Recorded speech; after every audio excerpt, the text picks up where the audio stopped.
What's happening with it? Aren't you supposed to be on the Foxhole right about now? Yes, I am, brother. We taking out the time to talk to you. Wow, because I'm a Sirius subscriber, man. I'm a big fan. And Sirius just merged now, so it's crazy. How does that affect you? Are you on XM as well now? Well, I put it to you this way. When they did make the merge, a lot of shows went away. And luckily, what we did was things started going so great. I mean, like we did this one interview on the radio. We got like 2 million hits off of it. So we expanded all of our days.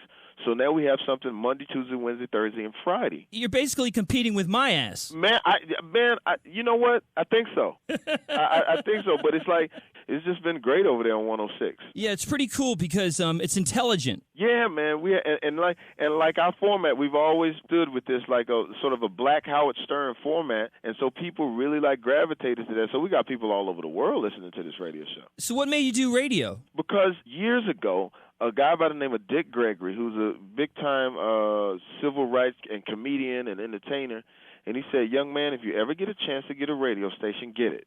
Because you'll always have a voice. You'll always be able to tell your jokes. You'll always be able to have commentary. You'll always be able to promote, and you'll always be able to give people a forum to talk about their ideas and talk about life. And so when the chance came, I jumped on it. In some essence, you're naked. You're an actor on one level, comedian on another. You're singer and you're soulful on that level. But on the radio, man, it's just you. Yeah, and that's great because I get a chance to really get personal. Like I've had a couple of self-help guys come on and talk to the fans, and I've been helped on it. It's sort of like therapy for me. I get a chance to tell all the jokes that I probably couldn't tell, out in my field. So it's like it lets me be me. Which one do you like the best? Radio, TV, film, music? Wow, it's kind of hard because they all are connected. Like me working on this. Like working on the music right now is where I am right now on my music grind. I was in the studio with T-Pain last night. Oh, wow. We just did a great record, man, called Blame It on the Alcohol. It's going to change the game as far as music is concerned. And then, doing my record, I wanted to reach out to all my heroes that I've been admiring right now. So I got the best of T-Pain, the best of Timbaland, the best of T.I., the best of Lil Wayne, the best of Kanye, and Marsha from Floetry. So, and The Dream wrote half of the record. So it's an incredible offering to R&B and hip-hop. T-Pain is like this crazy creative soul, but he also has so much fun in the studio. How did you guys go back and forth? Oh, man, you know what? Watching T-Pain enjoy his success and to see a person who's still fun-loving. Because, sometimes people will get a record out, and next thing you know, they got glasses and shades on and 9 bodyguards. You can't talk. You have to talk through somebody to get them. This dude is just gregarious, man, and inspirational. So he really kept me young and youthful, man. And to watch him work, man, he's a genius. Two-Step, the remix in the studio, he was actually dancing while he was recording. I thought that was crazy cool. Yeah, man.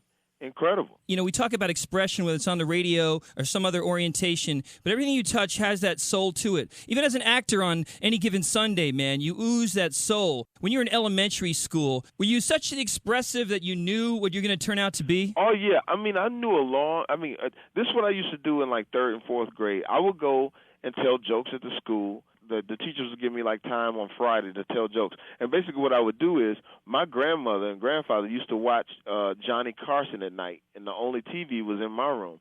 So I would sit up and watch Johnny Carson with my parents and listen to all the comedians, do their jokes, like Steve Allen and these older comedians, back when Gary Shantlin and all those cats. And I would just take their jokes and go to school and tell their jokes, And so I knew then that I was destined to be performing in front of somebody doing something. So just like your career, you were clown first. Yeah, exactly. It's like I was clowning throughout, my whole elementary time. And then when I got to my 7th grade and 8th grade, I really turned the music on full blast and sort of married the two together. So it's like I'm basically living out my childhood, and that's what's beautiful about being in Hollywood is how you can really spread your wings. And it's really open to that now. Maybe 10, 15 years ago, if you do one type of movie or one type of music, that's all you'd be able to do. But now things are open and wide. I mean, you see actors, crossing over to music and music guys crossing over to acting. So the atmosphere really lends itself to that complete creativity. How do you attack the soloist?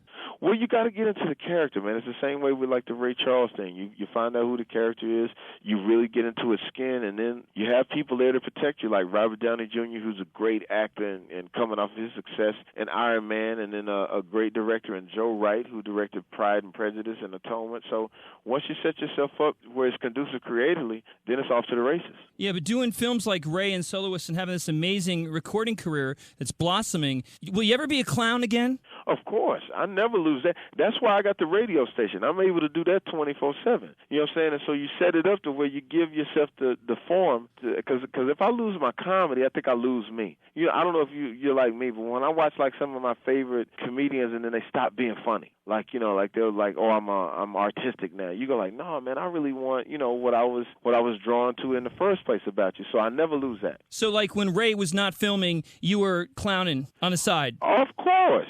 You know, because but that's part of me. You know what I'm saying? It's like you gotta keep you. You can't lose you. If you lose you, then you lose your base. What do you dream of doing tomorrow? What?